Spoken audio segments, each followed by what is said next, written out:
So this is on being a professional blank slate. So I met a friend over brunch a couple days ago who happens to be a licensed psychologist, and it reminded me of seeing my middle school teacher at the mall with her partner and kids, like a little uncomfortable in the same way that you know something exists subconsciously, but you don't bother to think about it. So when you are faced by it, you feel caught up by surprise. It's like a fourth wall being broken.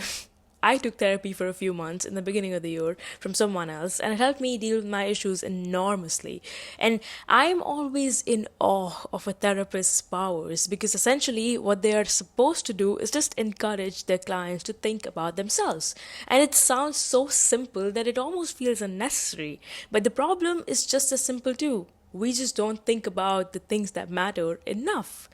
And my friend told me that she accidentally laughed at a client when they said something about their problems and instantly realized that what she did was wrong. Her client didn't care for it, but it bothered her so much that she had to follow up after the session to apologize again. And he actually said that it actually helped him look at things differently because he might have been taking it too seriously before.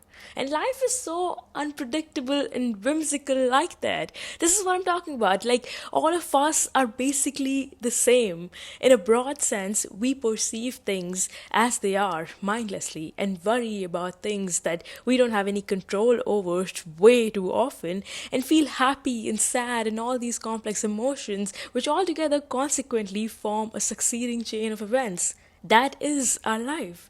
Everything is connected, and we keep going in circles, living for these experiences, emotions, and highs and lows. And in March, when I was still taking therapy, in one of the sessions, my therapist took the empty chair approach.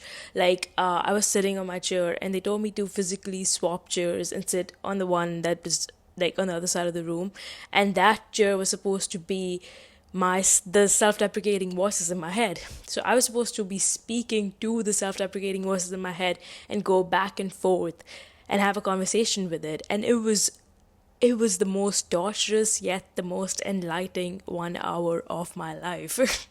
My friend told me that with every client, even though she sees a part of herself and she empathizes with it, it still feels different every single time. And I can't imagine it being an easy task to be a blank slate and hold the weight of people's problems to help them clear their minds. It takes an infallible optimist to be able to do this and function as a normal human adult simultaneously. And I made this one joke about the free bag reference where she says that don't make me an optimist, I'll kill myself. And my friend didn't catch the reference and she told me that you, out of all people, should not be saying that because you're a psychology student too, and that defeats the entire purpose because we're supposed to have that optimism and that hope for change to bring about any change. And although it makes me question whether I am capable of being a blank slate professionally, it makes me just as excited, if not more, to be the person who helps people make space in their minds to experience life so fully that they never consciously think about if I have a partner or kids until they run into me at the mall, of course. Well, that's all I have for you today. I'll see you.